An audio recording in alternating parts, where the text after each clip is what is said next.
creo que lo vamos a grabar y nos complace enormemente contar esta tarde con el profesor Miguel de Luque, que nos va a hablar, según figura ahí en la diapositiva, del arte como vía de desarrollo humano. Esta conferencia ya se había programado hace unos meses, hubo que posponerla, pero estamos encantados porque consideramos que realmente el arte ha de cumplir y cumple un papel fundamental en todo proceso educativo, tanto escolar como familiar y desde luego social, ¿no? Por ello, pues es una satisfacción enorme contar con un profesor de una larga trayectoria, son varias décadas, al menos 30 años dedicado a la enseñanza secundaria, a la enseñanza media, a la enseñanza y a la educación de adolescentes. Él además es pintor. Miguel de Luque ha trabajado en el área concretamente de dibujo y bueno, pues todo lo relacionado en definitiva, ¿no? Y desde el Centro Asturiano y en el marco de estos encuentros de educación y salud que codirijo con el profesor Antonio Sáez Crespo, que tiene dificultades técnicas y por eso no puede acompañarnos, pues estamos encantados de poder asistir a esta conferencia. De manera que muchas gracias, profesor de Luque, y ya sin más le cedo la palabra. Muchas gracias. Muchas gracias.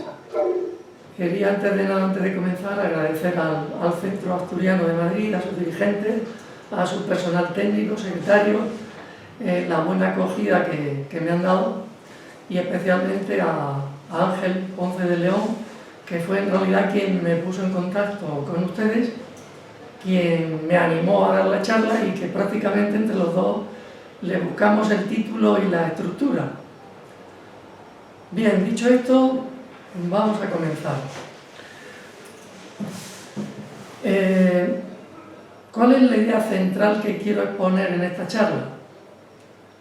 Sería el aunar fuerzas entre tres ámbitos, como es la naturaleza, el arte y el hombre, para, estudiando brevemente la relación que hay entre ellos,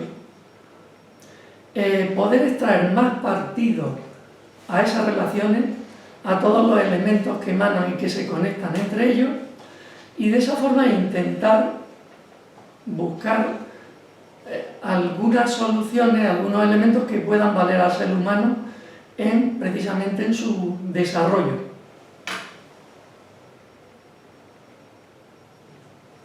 Bien, quería empezar a hablar precisamente por la unidad, que es un elemento muy misterioso en la naturaleza. Es como una ley, una fuerza primigenia, primera, es un principio que une a todo. Si analizáramos cualquier campo, aspecto de la vida en el ser humano, en el arte, nos daríamos cuenta que una de sus principales cualidades, en principio, es la unidad, y que gracias a esa unidad todo sigue vivo, todo sigue adelante, y si estuviéramos más pendientes de ella de una forma, vamos a llamarle pedagógica, también al arte, a la naturaleza y al hombre le podríamos extraer más partido en su desarrollo.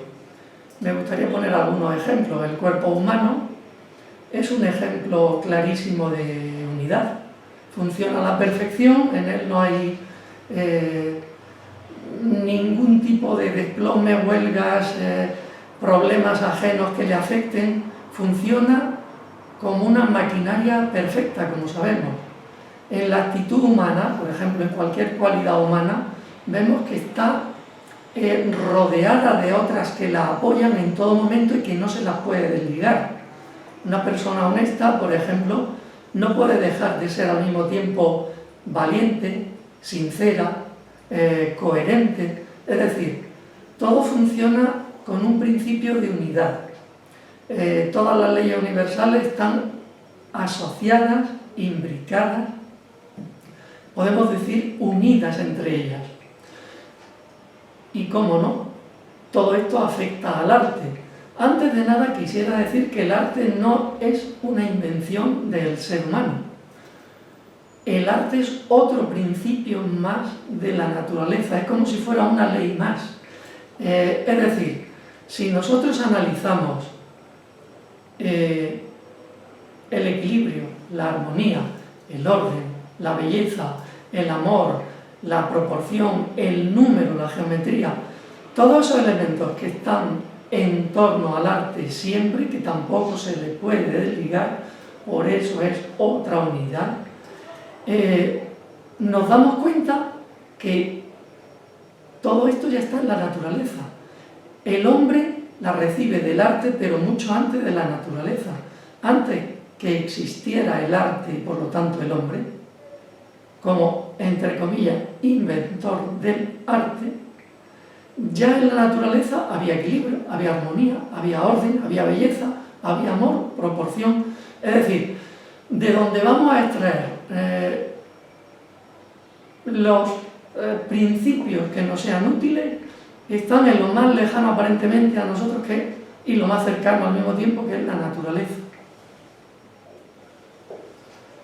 Existen pensamientos en los sabios de todos los tiempos, como que nos dice como es arriba es abajo, que es un pensamiento grecolatino que ha llegado a nosotros y que nos demuestra que todo está relacionado con todo.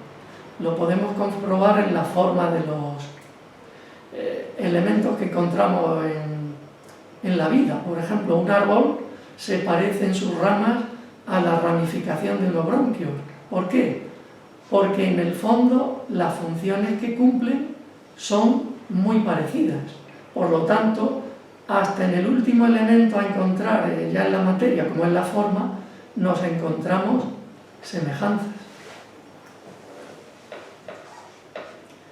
La ley de la unidad llega al hombre, como decíamos, a través de la naturaleza. El hombre estudia, se encuentra con el pentágono y descubre en él medidas especiales, como el número de oro, que es una relación de la que luego hablaremos. El número de oro es la forma más sencilla de armonía que existe en la naturaleza. Lo voy a adelantar antes de profundizar en él, y es que si observamos el pentágono, todas sus medidas son áuricas, pero es que el pentágono lo encontramos en una estrella de mar, y el hombre lo toma y lo utiliza en un ventanal de una ermita románica, por ejemplo, como es esta de la ermita de San Bartolomé de Ucero, que está en Soria. Pues bien, en el pentágono, como decía antes, encontramos el número de oro. ¿Y esto qué es? Uno de los muchos patrones de crecimiento que existe en la naturaleza. Crecimiento de las ramas de las plantas, de los árboles, de las hojas, en la evolución y desarrollo de las conchas de los animales marinos. ¿Pero en qué consiste? Pues bien, si nosotros tomáramos una sencilla medida, un segmento, y lo partiéramos en una medida menor y en otra mayor, y viéramos que la relación que existe entre la menor y la mayor es la misma que entre la mayor y el total, habríamos establecido uno de los principios fundamentales en la naturaleza, en el arte y, por qué no, hasta en la ética y en el comportamiento del hombre. Esta analogía hace que, aplicada por el hombre, la encontremos en sus obras de arte. El Partenón, por buscar uno de los miles de ejemplos que podríamos encontrar, todas las medidas que se establecen entre él son áuricas. Es decir, un tramo menor es al mayor como el mayor es al total. Y así se van desarrollando todas sus medidas. Es decir, los artistas que se dieron cuenta a través de la geometría y las matemáticas que la naturaleza era una fuente de inspiración, empezaron a utilizarla en la obra de arte. Y llegando a un momento actual, podemos ver que en una máscara áurica, como hay ahí reflejada en la parte inferior derecha de la diapositiva, podemos ver que esa máscara también está realizada en medidas áuricas. ¿Y quién la utiliza? En el mundo de la estética, en el mundo del arte, en el mundo de la belleza. ¿Y cómo está hecha? Pues la relación que hay entre todas las partes depende del número de oro. Es decir, belleza y armonía se basan en la proporción y están muy cerca de otras cualidades como es la bondad, lo justo, lo verdadero, de las que luego hablaremos un poco más adelante cuando toquemos el tema de la pirámide de Platón.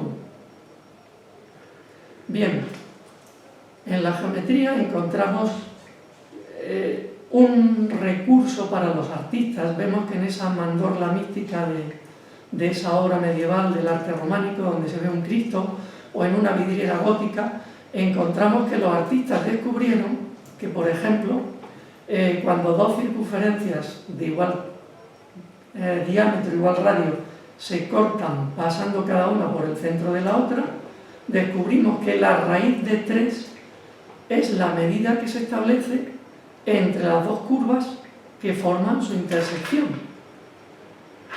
Pues bien, el hombre ya ha descubierto desde hace mucho tiempo que si quiere armonizar una obra de arte, tiene que recurrir a un elemento de la naturaleza que es la geometría. Me gustaría repuntar una idea más, y es que la geometría no es una ciencia más. Como dijo por ahí un sabio, es el origen de todas las ciencias. Nos llegó a decir que para que en un mundo invisible donde las cosas aún no se han manifestado, quieren participar y estructurarse en una forma material, como las visibles que nos rodean, no tiene más remedio que pagar un precio, esta frase entre comillas, pagar un precio a través de la geometría. El artista la va a conocer y la va a usar. Y nosotros, el común de los mortales, también, aunque solo sea reflexionando en esto, nos podemos beneficiar de esta idea. Otro ejemplo que apoya la importancia de la unidad es la relación y armonía entre todas las ciencias. Cuando todas o muchas de ellas se unen, la ciencia da un paso adelante y se nos abren las puertas de lo desconocido. Esos ejemplos tenemos, basta ver cualquier documental de ciencias y vemos cómo la participación de la más remota materia y de la más remota disciplina aportando algo, abre un campo inusitado, insospechado, a una nueva investigación y a un nuevo mundo. También dentro de la ley de la unidad quería remarcar otra idea muy importante que utilizaron los clásicos griegos, la resumían en conócete a ti mismo y conocerás al universo y a los dioses. Podíamos reactualizar este pensamiento sustituyendo lo de los dioses por las fuerzas de la naturaleza, que dirían nuestros sabios, los físicos actuales. ¿Qué significa esto? Significa en realidad que todo está en todo, hasta en el último átomo del universo se encuentra guardada la información de todo lo demás. Basta indagar, profundizar un poco en algo para que se nos presente lo demás como una conexión mágica. Y por qué no, cuando profundizamos conociéndonos a nosotros, estamos conociendo al universo y a los dioses, a esas fuerzas de la naturaleza. También en sentido opuesto se puede entender. Si profundizamos en el universo, como nos rigen las mismas leyes, comprenderemos mejor las leyes del arte, podremos usarlas aprovechándonos mejor de ellas y podremos conocer mejor al hombre. Bueno, resumiendo, la naturaleza, el arte y la humanidad son 3 aspectos de lo uno, e incidir en cada uno de ellos implica incidir en todos a la vez, y puede formar parte de un secreto para nuestro enriquecimiento interior.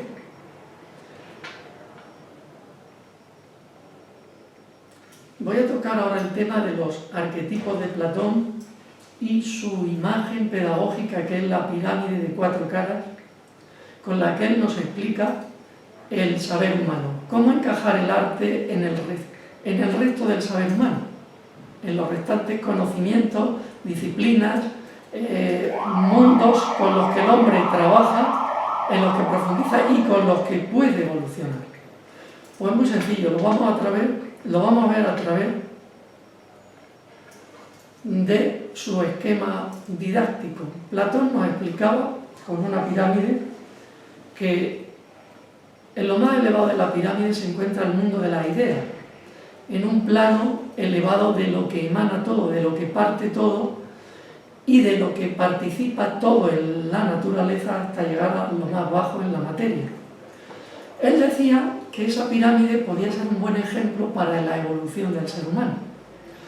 Él decía que nosotros podemos participar de nuestro propio desarrollo en 4 grandes disciplinas del saber. Una de ellas es la que nos concierne, la del arte. ¿Qué es lo que busca el arte? ¿Qué puede encontrar en el arte el hombre? Vamos a llamarle la belleza, lo bello que está ahí arriba, y la belleza como una vía de desarrollo para el ser humano. Existen 3 caras más en la pirámide. La religión, ¿qué representa la religión? Lo místico. Representa la cara, la faceta de lo bueno en el ser humano. Lo bueno como un arquetipo elevado al que tenemos que acceder de alguna manera. ¿A través de cómo? De la práctica de la bondad. Por otra parte está en otra cara la ciencia. El científico se preocupa de lo verdadero, de acceder, aunque no lo tenga en su mente en un momento determinado, a acceder a la verdad. Cada descubrimiento que se hace en una rama de la ciencia, quizá hoy en día, la cara más desarrollada de nuestro mundo, de estos 4 saberes. Pues bien, ¿a dónde quiere acceder? A lo verdadero, a ponernos delante lo preciso, lo exacto, unas pautas, unas reglas, unas demostraciones que nos digan, esto es verdad, esto lo hemos descubierto con muchos años de investigación. Esa es la cara de la verdad. La última sería la cara de la justicia. Al final de ella estaría lo justo. Y la política sería la que lo encarna. Los políticos, la política, la actitud política, la que busca el bien común, es la que cerraría estas 4 caras y que tenderían, según la visión de Platón, a lo más elevado, al mundo de la idea, donde está lo uno y donde de alguna forma, ¿por qué no?, puede estar una clave de nuestro desarrollo. Él también estableció como filósofo que la filosofía sería como un acceso interior en el que se aunarían las 4 caras de la pirámide y por las que podíamos acceder, si nos sintiéramos o nos viéramos como unidos a las 4 a través de lo filosófico, la filosofía. Bien, ahora brevemente voy a tratar de relacionar algunas de estas caras. Si vemos, por ejemplo, ciencia, religión, encontramos en ella una conexión, un acercamiento. ¿Por qué? Porque quizá sean las más intuitivas. No olvidemos que el científico también a veces utiliza el chispazo, como aquel eureka de Arquímedes cuando dijo, lo tengo. Eso quizá no solamente es razonamiento, cálculo, análisis, ensayo, prueba, también es intuición.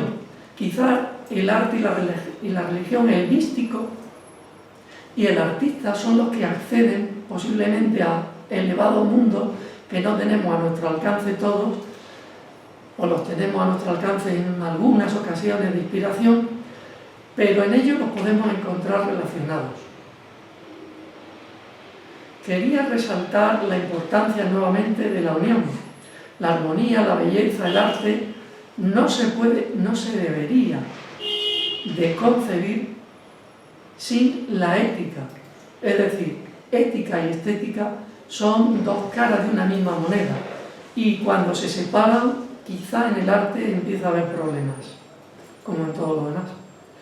Los griegos decían, utilizando su lenguaje, en la frase aquella, el pensamiento kalos, kai, agazos, que significa lo bello y lo bueno. Lo bello ha de ir unido a lo bueno. Ellos lo tenían muy claro y ya lo sabían desde hace muchos siglos. Por lo tanto, también para nosotros, en el desarrollo del ser humano, la unión de estos 2 elementos puede ser una clave que no podemos olvidar. Quería traer también a colación relaciones del arte con otras ramas de esa pirámide. ¿Por qué no con la ciencia? Y puntualizar cómo en el Renacimiento los grandes artistas eran quizás los mejores científicos del momento. Por ejemplo, en esta imagen que traigo aquí vemos cómo Brunelleschi, imágenes de la derecha, y Ghiberti, imágenes de la izquierda, sistematizaron, desarrollando la ciencia de la óptica y de la proyectividad, la geometría proyectiva, el arte de la perspectiva que se incorporó en el Renacimiento como uso común ya de todos los artistas. Ellos dos fueron los primeros que con una actitud científica pudieron representar por primera vez un objeto cualquiera. Y eso fue incorporado rápidamente por todos los artistas que concibieron, eso sí, la incorporación, esta aportación nueva de la perspectiva al uso del arte de una manera simbólica. De los símbolos y la simbología hablaremos luego al final, que veremos que es también otra clave de evolución para el ser humano. Aquí vemos esta ciudad perfecta, ideal de Piero della Francesca, que seguramente la sacó de su mente, en donde dibuja en perspectiva cónica frontal o central una ciudad ideal. Leonardo es el ejemplo más claro de hombre que aúna como místico arte, ciencia, religión y hasta política, porque sin él saberlo quizás trabajó toda su vida para el bien común. Adelantó el campo de, por ejemplo, de la anatomía, 200 años él solo trabajando en unas catacumbas, perseguido por la Inquisición, soportando males olores y con unos instrumentos de disección pésimos, como podíamos imaginar, una iluminación que no sería precisamente la de un quirófano, y ahí lo tenemos, trabajando por la ciencia, pero siempre unida al arte. Nunca desligó Leonardo las dos facetas en su trabajo y en sus investigaciones. Por último, quería, para cerrar este apartado, de la imagen platónica, imagen pedagógica de las cuatro caras del saber, con el Panteón de Roma, que es uno de los mayores logros de la arquitectura de la antigüedad. Lo vamos a analizar muy brevemente. Desde la faceta política, ¿qué podemos descubrir? Pues que Roma se basó en un desarrollo político de su república y de su imperio a través de las obras públicas, que eran su principal imagen en lo político. Ellos, para el bien común, contribuyeron con calzadas, acueductos, basílicas, termas, etc. Y el Pantheon o Panteón es precisamente una obra política, porque estaba destinada al bien común, pero también era una obra religiosa. ¿Por qué Pantheon? Es decir, para todos y de todos los dioses.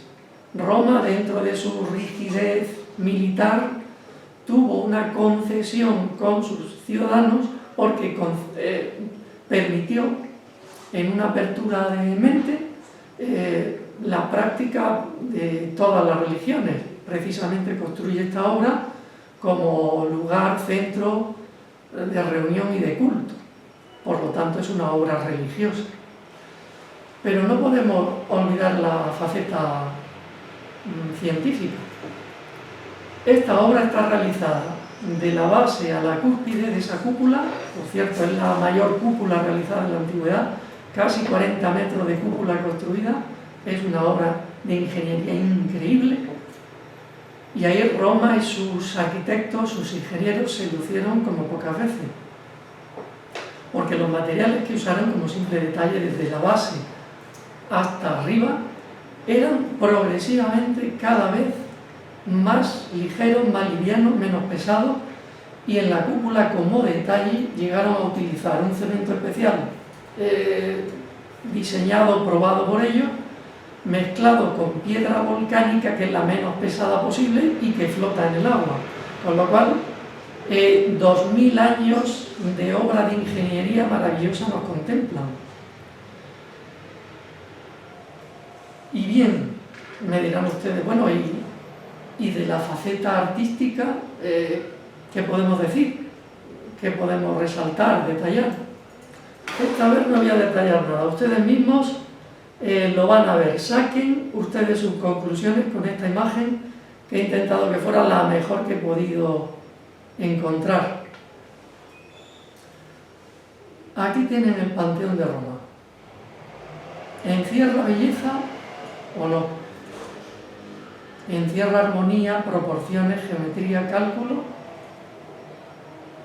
o no? Júzguenlo ustedes. Una obra que nos llega desde la antigüedad, donde ciencia, arte, religión y política se unen en una filosofía realmente sabia por parte de Roma. Muy bien.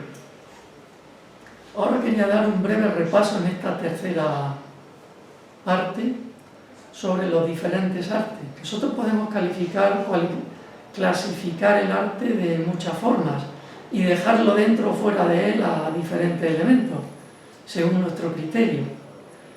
Pero yo quería ver cómo los diferentes tipos de arte, o el arte en general, cómo afecta y puede ayudarnos a todos, a cada uno desde el punto de vista en el que nos encontremos.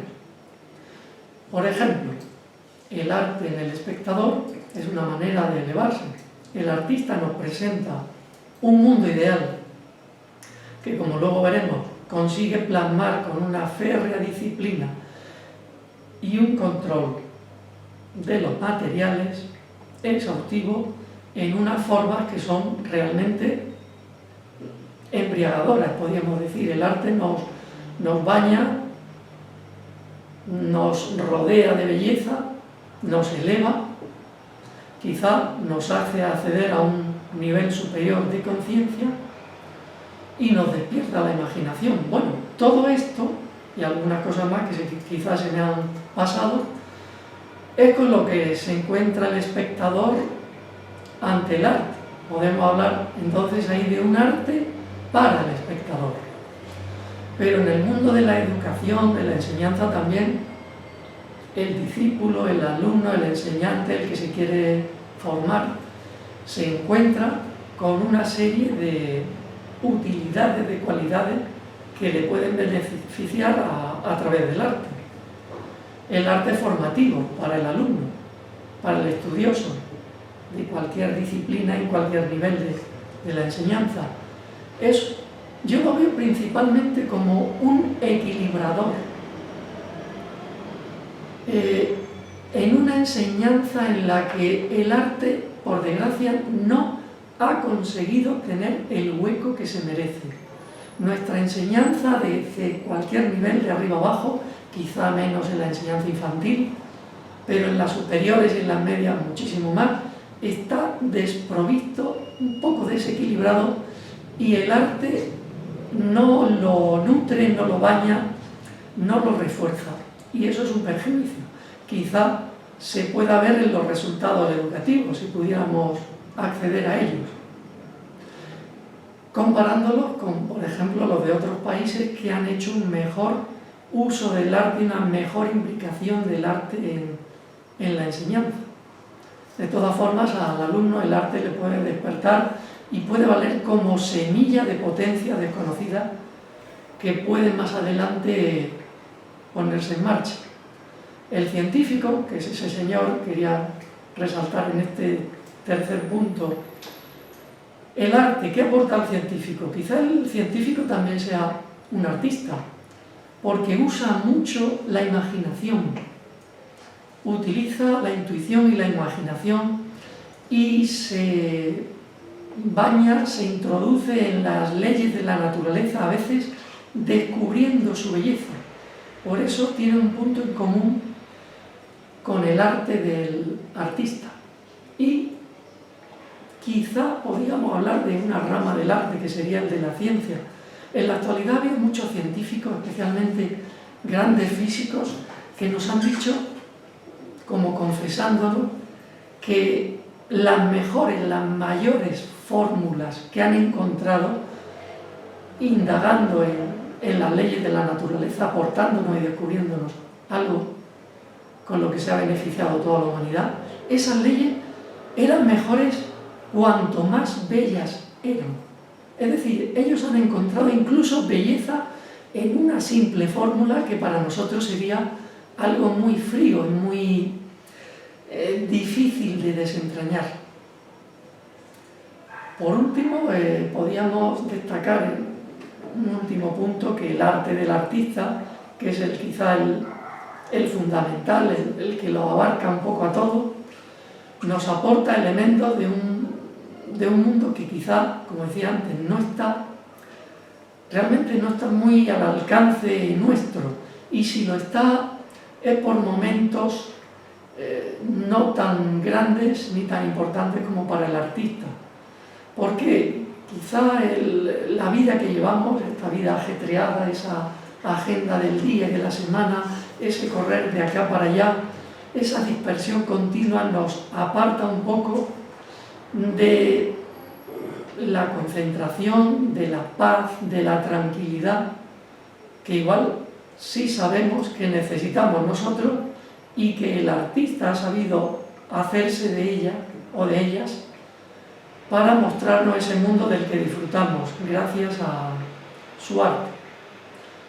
Podríamos decir, en definitiva, que el arte nos aporta algunos elementos incluso de la psicología moderna, como es la inteligencia afectiva, la asertividad, la sensibilidad y la empatía, que se encuentran escondidas en la naturaleza, en quien nos ha traído al arte, como es el artista, y, como no, en las obras de arte. Bien, quería establecer una relación un tanto relativa entre diferentes facetas y habilidades del ser humano y de su cerebro. Los científicos y los neurólogos a veces nos hablan de las diferentes áreas en las que se trabajan diferentes cualidades, capacidades del ser humano. Pues bien, aquí he establecido una sencilla relación, solo más que nada para leerla, reflexionar brevemente sobre ella y saber que la faceta del arte en realidad se encuentra presente en los dos hemisferios, porque la creatividad está en los dos, el mundo racional y el mundo sintético están en los dos. El lenguaje simbólico está muy relacionado con el verbal, con el analítico, con el racional, con el numérico, pero el artista lo tiene que utilizar muchas veces, y el sentido del humor, el sentido estético tan presente en los artistas, también es muy necesario y está presente quizá más en un hemisferio que en el otro, pero de todas formas, al tener una característica universal, global, todas las ramas y todas las áreas lo pueden llegar a manejar y desarrollar. Bien, he querido establecer a continuación una relación entre las formas del lenguaje y las formas de inteligencia. De un simple vistazo podemos ver esas relaciones. Pero ¿por qué quiero recurrir a formas del lenguaje? Porque hasta ahora hemos hablado de una primera parte, es decir, el artista encuentra en la naturaleza una inspiración, de ahí nos trae un mundo ideal, es capaz de reflejarlo en la materia a través de una disciplina, de una geometría, de unas formas, de un dominio técnico. Todo eso está muy bien. Pero claro, si el artista no utiliza un lenguaje, este mundo del arte va a quedar exclusivamente para él. No nos vamos a enterar de ese mundo tan maravilloso que hay por ahí y que él nos presenta a través de una serie de lenguajes. Pero claro, como el lenguaje es múltiple, nosotros podemos ver que esto lo hace el artista a través del lenguaje verbal y la inteligencia lingüística, el lenguaje gráfico visual y su infinita cantidad ramificaciones que tiene, como ahora podremos ver, el lenguaje mímico y de la expresión corporal, con la inteligencia espacial, corporal, cinética, el lenguaje artístico, plástico, corporal, como es también el musical, que engloba los anteriores, y, como no, el lenguaje simbólico, usado muchas veces por todas las artes, por todos los demás lenguajes, y es el gran ausente, porque si no profundizamos en él, va a ser el único quizá que no se nos abra.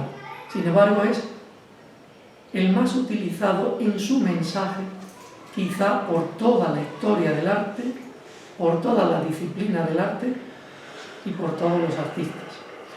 Las últimas ramas de las inteligencias que he expresado ahí, en realidad están presentes en todos los demás lenguajes y en todas las demás formas de inteligencia. Son, podríamos decir, integrales y que se incorporan a todas las demás. Bien, ahora vamos a pasar a una parte práctica, sencilla. Analizar muy brevemente cada uno de esos lenguajes, pero sobre todo ver cómo podíamos acercarnos nosotros a ellos, cómo incluso utilizarlo, es decir, el espectador ya como partícipe del arte, como persona que se acerca al arte, no como simple observador, sino como alguien que puede hacer un poco de arte, que puede jugar como si fuera un niño a introducirse en el arte y comenzar, ¿por qué no?, su desarrollo artístico, esa faceta que, como podemos sospechar, en el mundo actual no es precisamente la que más el ambiente, la sociedad, la educación, por desgracia, nos ha desarrollado. Seguramente solo en ámbitos particulares, como en un conservatorio de música, en una academia de artes, en un taller de cualquier tipo, quizá el ciudadano, la persona, ha podido encontrar una vía de conexión y de desarrollo a través del arte. Pero bueno, vamos a ver uno a uno esos puntos que podemos utilizar en nuestra práctica, incluso, ¿por qué no?, diaria del arte. El lenguaje escrito hablado. Primer punto. Todos sabemos que el lenguaje verbal es el más, si no el más importante, el más usado. Yo, por ejemplo, en esta conferencia no paro de hablar continuamente. Es el más útil de entrada. Es un lenguaje lineal, temporal, se desarrolla a través del tiempo, muy concreto, como un decreto ley o como una receta de cualquier cosa, pero ¿por qué no el lenguaje escrito hablado puede ser también artístico? Está claro que, aunque valga para la comunicación en general, existe una faceta artística del lenguaje, verbal. ¿Quién? ¿Cuál? La literatura, ya sea en verso o en prosa, y ¿por qué no la oratoria? Quisiera remarcar que si alguna vez nos acercamos a estos dos mundos de una forma activa para aprender de ellos y en ellos, deberíamos hacerlo no olvidando nunca siempre que lo bello y lo bueno han de ir unidos. Por ejemplo, nosotros podemos leer literatura, escuchar a un orador, pero podemos escribir pensamientos bellos, como son nuestros sentimientos, escribir un cuento como simple ejercicio que nunca habíamos practicado. Es un reto. Hoy, esta tarde, voy a empezar a escribir un cuento. ¿Sobre qué? Sobre algo que me pasó el otro día. Un relato, un guión, un cuento, ya puede ser una forma de acercarse al arte, de sacar de nuestro interior lo que no sospechamos, de lo que puede ir escondido, y empezar a tantear, a desarrollar una faceta humana que está ahí como dormida. Un taller de escritura puede ser otra solución, otra vía, otra salida a nuestro encuentro con el arte. ¿Por qué no? Si nos acercáramos a la oratoria ordenando un pensamiento, embelleciendo ideas, escribiendo, recopilando y mostrándolas a los demás, o dejándolas simplemente escritas, ya podríamos estar acercándonos al mundo de la oratoria. Bien, pasemos a otro lenguaje. El lenguaje de la imagen, el gráfico visual, quizá el más extenso de todos. Afecta a multitud de actividades del ser humano, como es la comunicación visual, la publicidad, la fabricación, con una infinita cantidad de profesiones, al arte, afecta a la fotografía, cine, teatro, pintura, escultura, dibujo, grabado, etc. Bien, este lenguaje es otro de los que podemos poner en práctica, yo diría en primer lugar a través de la simple observación, observar la naturaleza, observar cualquier obra visual, apreciando ideas, su mensaje, su belleza, su forma, su técnica, su función. Deberíamos de aprender en cualquier rama, por ejemplo, en la simple escritura, por ir a un detalle muy concreto, como es la rotulación artística. Si yo hago un rótulo y estudio rotulación artística, ya puedo estar en contacto con el arte a pesar de seguir ejerciendo una práctica dentro del lenguaje verbal, como es la rotulación. Cualquier día que realicemos un pequeño cartel remarcando, resaltando una idea, un mensaje, ya nos estamos acercando al lenguaje gráfico visual y a su posible desarrollo artístico. Un cómic puede ser nuestro pretexto para entrar en este mundo. Cualquier realización artesanal, el simple hecho de entrar en contacto con la materia, como con cualquier artesanía, modelar en barro, entrar en el mundo de la moda, de la decoración, cualquier otro campo artesanal, nos pone las ideas, los pensamientos, la psiquis en contacto con nuestras manos, con la materia. Podemos comprender qué valor tienen las manos. Nosotros que vivimos en un mundo tan tecnologificado, el tocar algo con las manos, el construirlo, como han hecho todos los grandes artistas de la historia, nos puede valer para desarrollar, concienciar alguna faceta artística insospechada. Y cómo no, ¿qué más ejemplos podemos tomar? La fotografía, grabar un vídeo, fotografiar algo, desarrollar una idea a través de fotos, a través de la grabación de un vídeo. Ahí podemos observar elementos presentes en todas las artes plásticas, como es la luz, el motivo, un centro de interés, el encuadre, los ángulos, el mensaje, la expresividad. Otro ejemplo, siempre podremos inventar un guión de cine, de teatro, de cómic.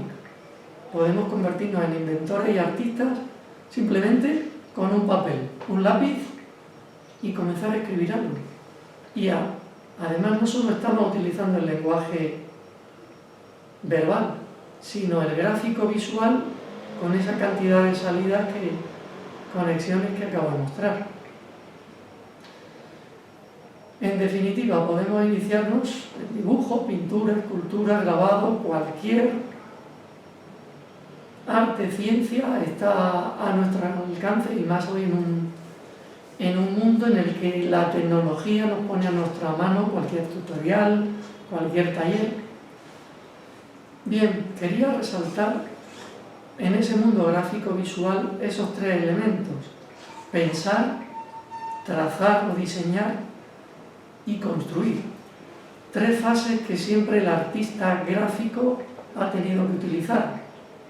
Bueno, quizá también el artista musical. Todos los pensamientos de Mozart irían rápidamente a un papel que luego se convertirían en una sinfonía cuando un músico o un conjunto de músicos llegaran a interpretarlo. Aquí tenemos abajo de nuevo la planta del Panteón de Agripa, que alguien diseñó en la época del Imperio Romano y que hoy podíamos todavía visitar en Roma. Es decir, pensamiento, trazado, construcción son tres fases muy importante para la psiquis humana en su propio éxito personal, no solo en una realización artística, sino en toda nuestra vida. Pensamiento, trazado, construcción. Bien, aquí nos encontramos otra vía de desarrollo para el ser humano y el tercer lenguaje. El lenguaje mímico y la expresión corporal. Ahí tienen qué son y qué características pueden tener estos lenguajes y su utilidad. Todos conocemos que el mundo del mimo, el baile, la danza, el canto, el cine, el teatro, son los que recogen este lenguaje para mostrárnoslo y, como no, también para que nosotros podamos introducirnos en él y comenzar otra faceta de nuestro desarrollo. Por ejemplo, todos, ante una obra de teatro que podamos habido realizar con los compañeros de clase alguna vez, aunque sea de broma, nos hemos enfrentado a un aspecto de nuestra personalidad, el miedo, vencer el miedo, la vergüenza, el pánico escénico, el público. Pues bien, si nos acercáramos a alguna de estas tres artes participando en cualquier taller, descubriríamos que en nuestro interior hay un artista escénico que puede perfectamente ponerse en marcha y sacar de su interior algo que igual ni sabemos que está ahí dentro o no sabemos cómo exteriorizar. Bueno, ¿qué podemos decir del lenguaje musical? Yo no soy músico, soy pintor, pero desde luego revolucionaría el mundo de la enseñanza introduciendo la música por cada uno de sus rincones, porque es una de las facetas de educación general, educación integral y artística más maravillosa y más importante que existen. Yo invito a todo el mundo que traten, por una parte, como espectador pasivo-activo, escuchar cualquier obra de música, del tipo que sea, escuchar tranquilamente, serenarse y escuchar. Y una vez más, abrirse y escuchar. Pero en una parte activa nosotros podemos, ¿por qué no?, acercarnos a cualquier taller o actividad musical, como pueda ser un grupo coral, un grupo musical, empezar a estudiar un instrumento. Es decir, tenemos ahí una oportunidad realmente de oro de poder desarrollar cualquier aspecto humano escondido, insospechado, y en este caso sería a través de la música. Por último, quería hablar, y le llamo el gran ausente, a otro de los lenguajes que han utilizado los artistas, que nos puede ayudar en nuestro desarrollo, más que nada a través de la reflexión y a través de la observación de obras de arte y de la propia naturaleza, donde se oculta el lenguaje simbólico. La naturaleza, decía un sabio Heráclito, ama ocultarse, es decir, todas las maravillas que nos ofrece lo hace a veces a través de la geometría, el número, la belleza, de la que ya hemos hablado bastante, y por supuesto de un lenguaje simbólico, es decir, de unos elementos que esconden un mensaje, un pensamiento, una idea. Si nosotros consideramos cualquier pequeño símbolo, como este tan difundido, oriental, como es el símbolo del yin y el yang, en el que podemos reflexionar sobre la vida y la muerte, lo claro, lo oscuro, el bien, el mal, el hombre, la mujer, lo positivo, lo negativo, todas las dualidades, podemos encontrar en ese pequeño y geométrico símbolo, lo traigo como ejemplo, una lección de psicología y de filosofía que nos puede ayudar también en nuestro desarrollo humano. Insisto que esta vez es a través de obras de arte que nos aportan símbolos que ya tendríamos nosotros que estudiar más detenidamente, con más cuidado y buscando algún experto que nos pueda ayudar, ¿por qué no? Como algunos filósofos que de arte simbólico entienden mucho más que nosotros. Cualquier símbolo puede valer para comprender algún elemento de la naturaleza. Aquí he recurrido a símbolos que representan lo mismo, el árbol de la vida. Son una serie de círculos escondidos o visibles que nos muestran elementos de la naturaleza, que nos muestran una lección que ahora mismo no sabríamos cómo investigar en ella, pero yo les lanzo aquí el reto de que busquen en los símbolos y en la simbología del arte enseñanzas que están esperándonos a que las descubramos para enseñarnos grandes cosas. Siempre me gustó el símbolo del laberinto. Aquí a la izquierda podemos ver grabado en piedra de épocas prehistóricas cómo se ha representado el laberinto de múltiples formas y en múltiples culturas, civilizaciones.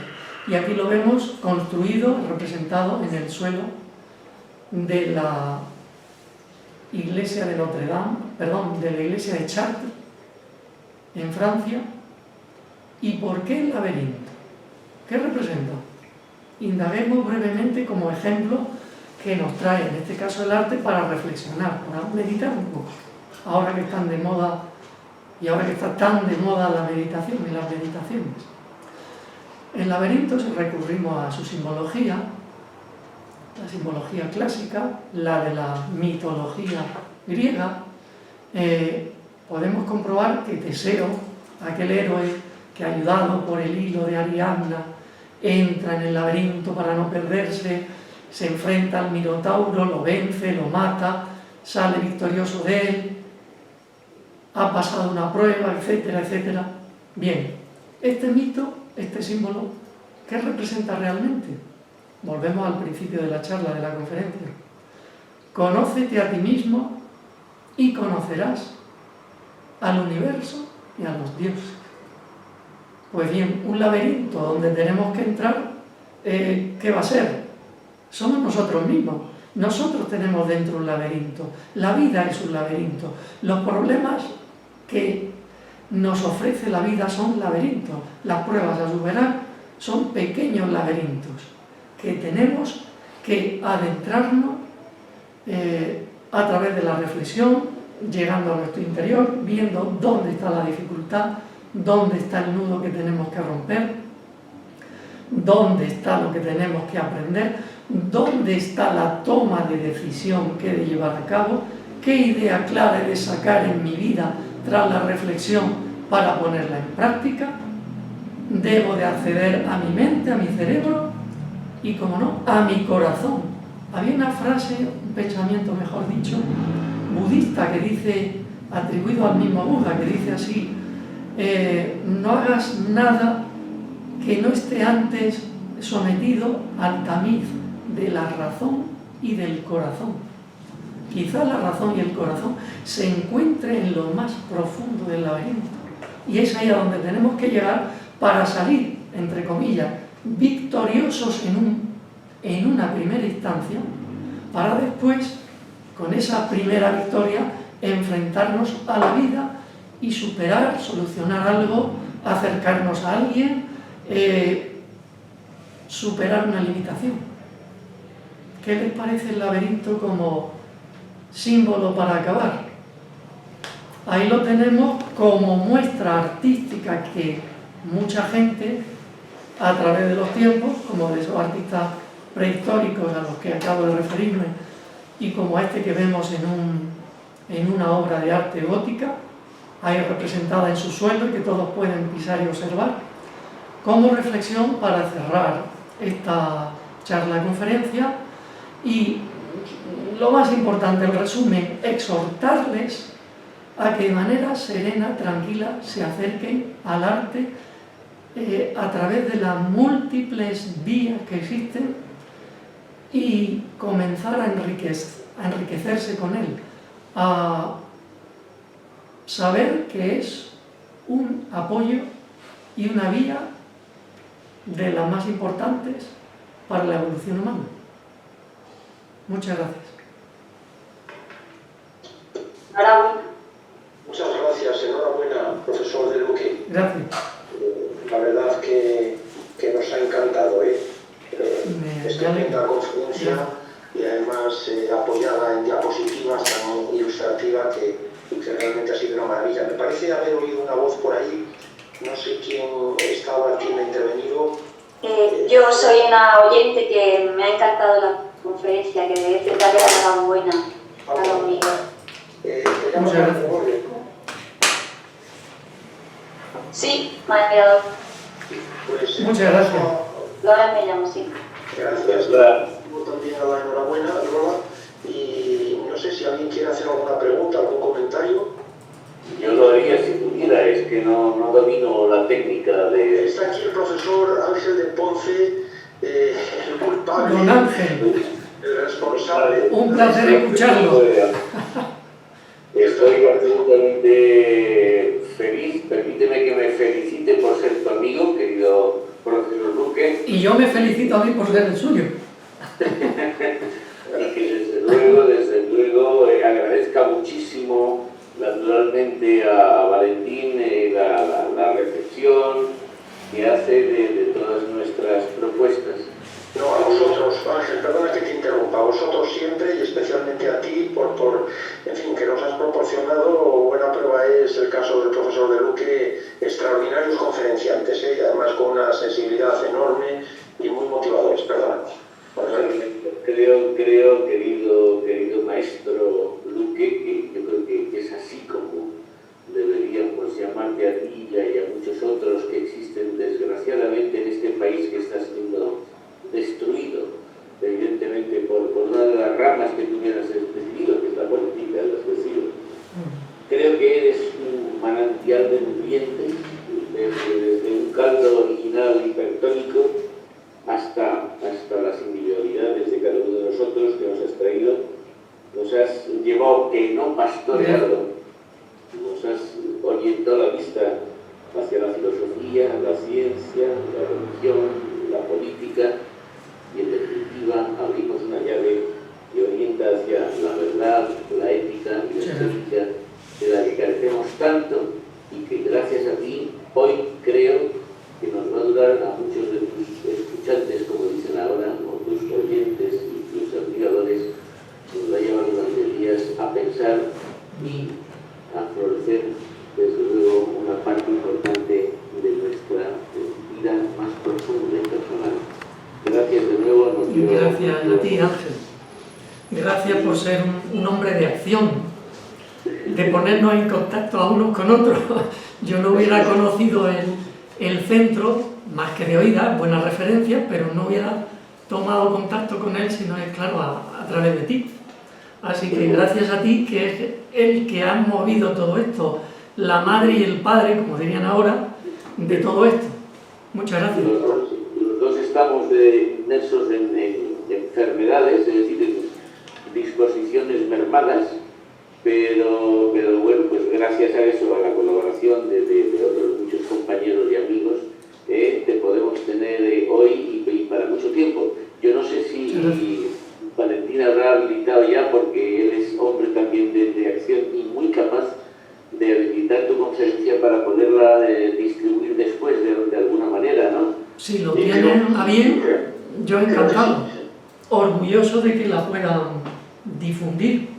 Vamos, yo no tengo un interés especial, sí por otra parte porque, claro, lo que ha llevado, la verdad es que me ha llevado meses prepararla y no quiero hacer publicidad, pero me he esforzado mucho como pintor artista que soy en las imágenes, en las obras de arte. Me gusta presentar siempre algo que no sean solo palabras, que estén reforzados por mucha obra de arte, continua obra de arte, que se vea lo que estoy diciendo.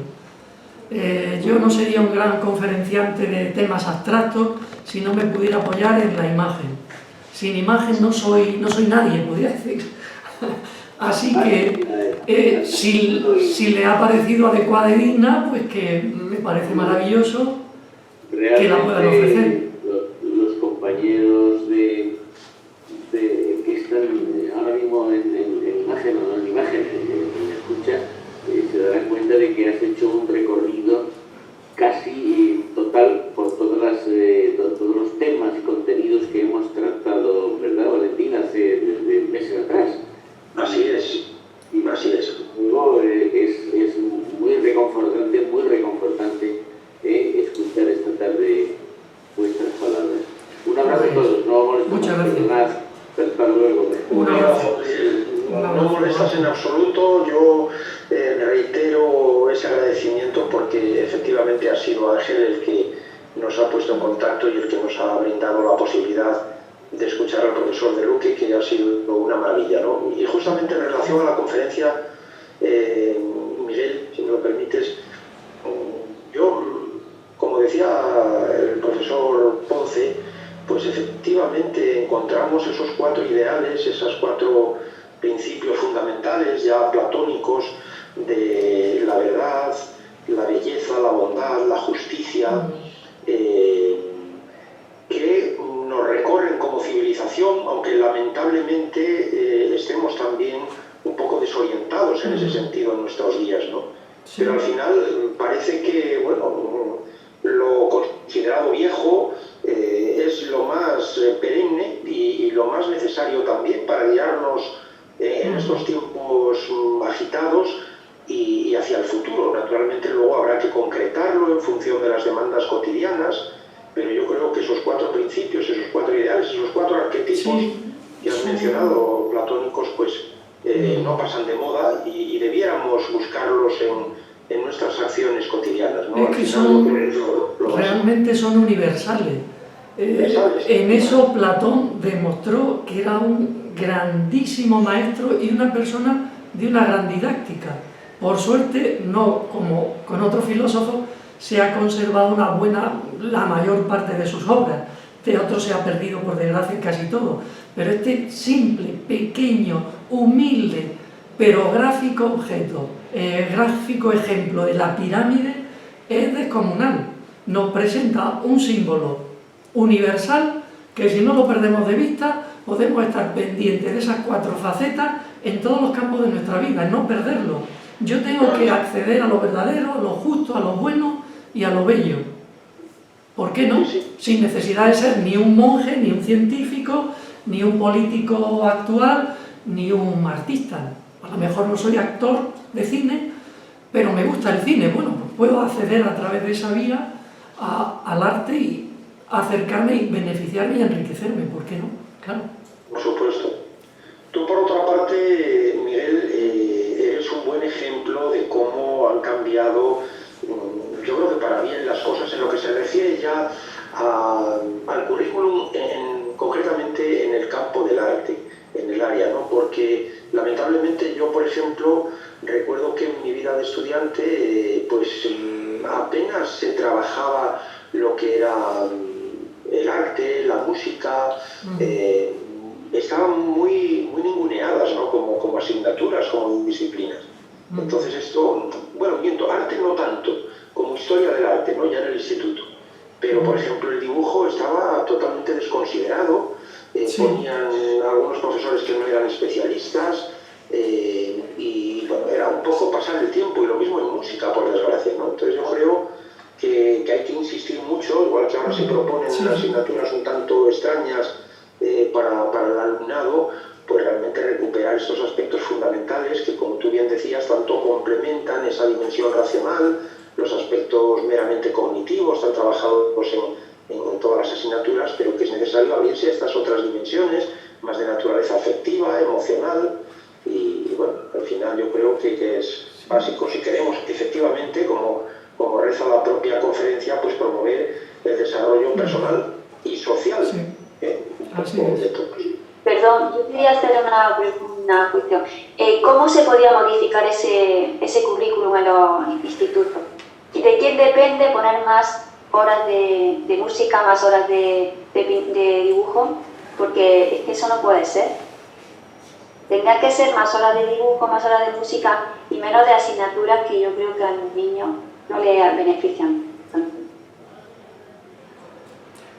Gracias, Dolores. Adelante, profesor. Bueno, pues a mí me da la impresión de que no es que sea pesimista, no es que todo esté perdido, pero es que habría que cambiarlo todo para que la formación artística estuviera presente en todas nuestras vidas, en todos los momentos, y que cuando se llegue a la parte, a ver cómo decirlo,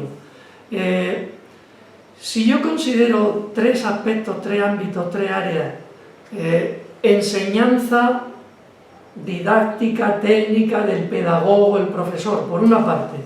Por otra parte, de lo que estamos hablando, de la enseñanza artística, y por otra parte, la administración, veo que entre esos 3 elementos, no digo desbarajuste, hay tal falta de encaje, tal falta de, no sé cómo decirle, de ese aceite que hace mover bien los engranajes para que no chirríen.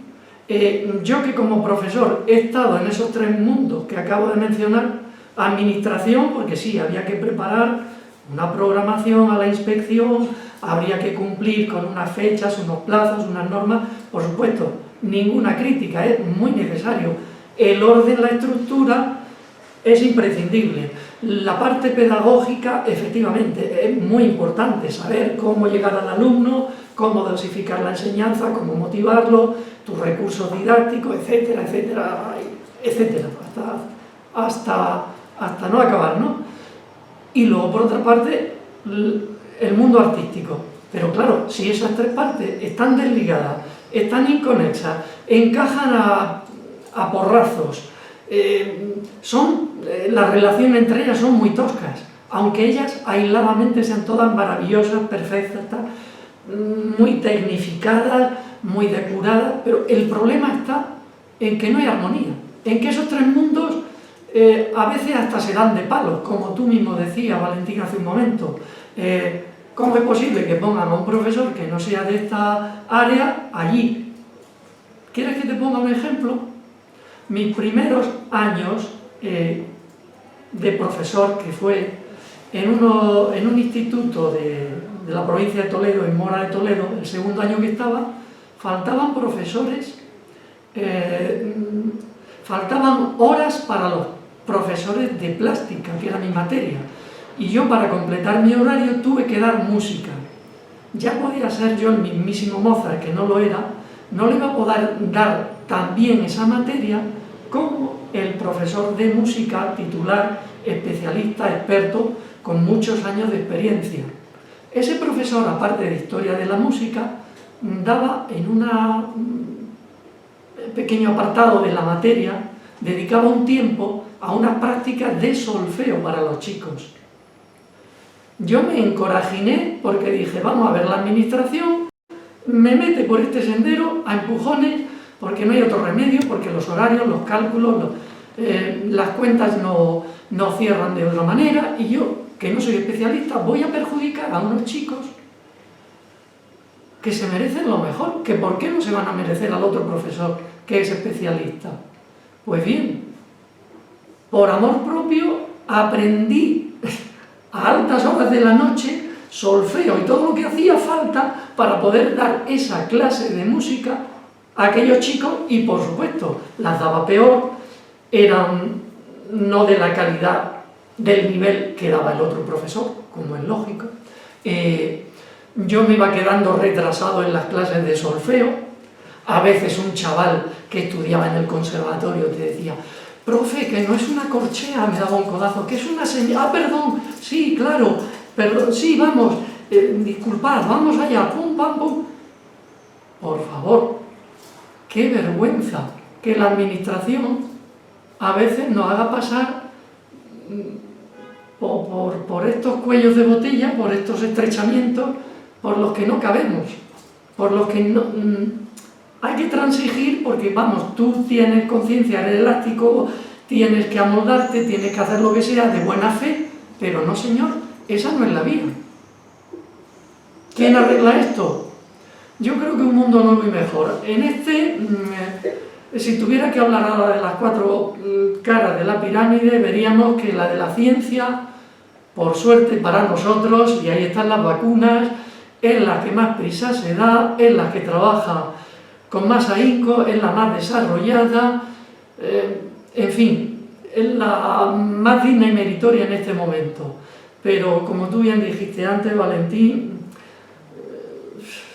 esas caras no están muy contempladas ni en la enseñanza ni en otros sitios, y es como si no estuvieran igual de desarrolladas, es como si cada uno siguiera un camino, y por favor, necesitamos a las 4 armonizadas para hacer un mundo más filosófico para el ser humano, donde nos ahorremos todas estas equivocaciones, todos estos, como el ejemplo que he comentado, todos estos tropezones innecesarios, creo yo. Sí, es mi humilde opinión, ¿eh? Sí, no, lo comparto, Miguel, el equilibrio entre esos 4 arquetipos, digamos, platónicos, pues parece totalmente necesario, ¿no? Y por tanto también habría que hacer una apelación a los políticos, ahora que estamos en campaña electoral, ¿no? Pero siempre, efectivamente, que tengan la sensibilidad suficiente como para que haya una selección apropiada en función también de las edades, del desarrollo, y de alguna manera pues sean criterios pedagógicos los que prevalezcan frente a otro tipo de intereses que a veces se dan en las instituciones, para que también, un poco por comentar lo que preguntaba la compañera, pues de alguna manera haya un reparto equilibrado, una distribución razonable de las materias, ¿no? De alguna manera. Yo creo que no sabemos lo que seleccionar a los políticos, también. que son nuestros administradores y a los que nosotros pagamos. Sí. No al revés. Así es. Es verdad. Estoy ahora revisando un artículo, Miguel y Ángel, de Galdós. Ya sabéis que el año pasado fue el año galdosiano, el centenario de Galdós. En este caso es una novela pedagógica que se llama El amigo manso. El amigo manso es un catedrático de enseñanza media, doctor en una asignatura que no se precisa en el libro, ¿no? Debe de ser filosofía, psicología o teología, etcétera, o moral, no se dice muy bien, pero el caso es que le encomienda a una vecina un poco la educación de su hijo universitario, pero que no va a la universidad porque se aburre muchísimo, y entonces pues está a punto de echarse a perder, vamos a decir, ¿no? La vecina se lo encomienda a Manso, que así se llama este profesor de secundaria, y el alumno es Manolito Peña. Bueno, pues recuerdo que dice Galdós, el narrador, dice en un determinado momento, poniéndolo naturalmente en boca de Manso, ¿no? Dice: logré hacerme con la plaza de su inteligencia a través del arte, conseguí motivarle a través del arte, y entonces una de las actividades que cotidianamente realiza con su alumno es llevárselo al Museo del Prado prácticamente todos los días, ¿no? Bueno, eso es algo muy interesante que, en fin, uno lo lee y te das cuenta de que es en muchos aspectos una lección, eso, de pedagogía, por cómo distribuye las actividades para promover un desarrollo armónico e integral de su alumno, y cómo el arte asume en ese proceso formativo desplegado por Manso, por su pupilo, pues un papel protagonista, ¿no? Principal, el valor del arte, ¿no? De manera que encaja perfectamente como una encarnación aquí literaria, todo lo que podría ser real, de ese arte como vía del desarrollo humano. De manera que muchas gracias, y yo insisto que ha sido una conferencia muy sensibilizadora, motivadora, y desde luego pues hemos de tenerlo en cuenta, ¿no? Hemos de considerarlo en nuestra vida cotidiana, y por supuesto también aquellos que nos dedicamos a la educación, pues en nuestras clases, en lo posible. No sé si alguien más quiere preguntar algo, comentar algo, es el momento. Lola, Ángel, Pilar, Miguel me parece que se nos ha colado por ahí porque nos hizo un garabato. No sé cómo lo hizo allá arriba en las palabras común al arte. ¿El qué, Ángel? Creía que lo estaba haciendo para mí solo, perdonad. No, es que digo, ¿cómo has sido capaz de hacerlo? Porque, bueno, son misterios también de la tecnología. Sí, estaba jugando con las opciones de Zoom. Sí, nada, he visto ahí que hacías un garabato. Mi toque de arte.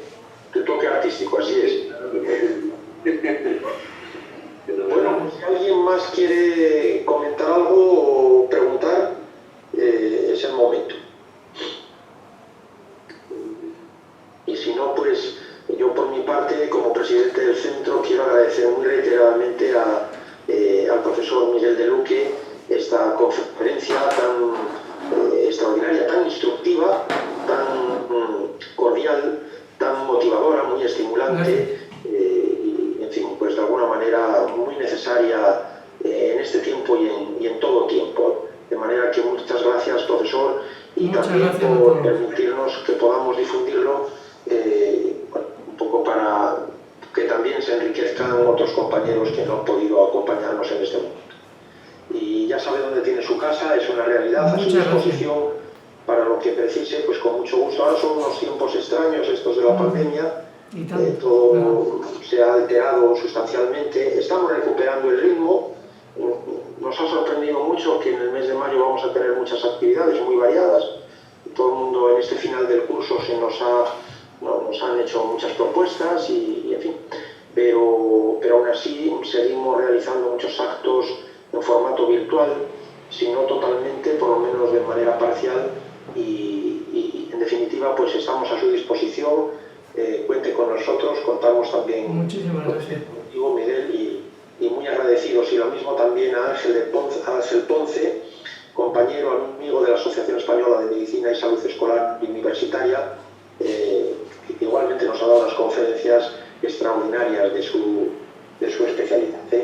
Y muchas gracias también a Lola, que nos ha seguido, a Pilar, que estaba por ahí, a Miguel Puerta, y nada más.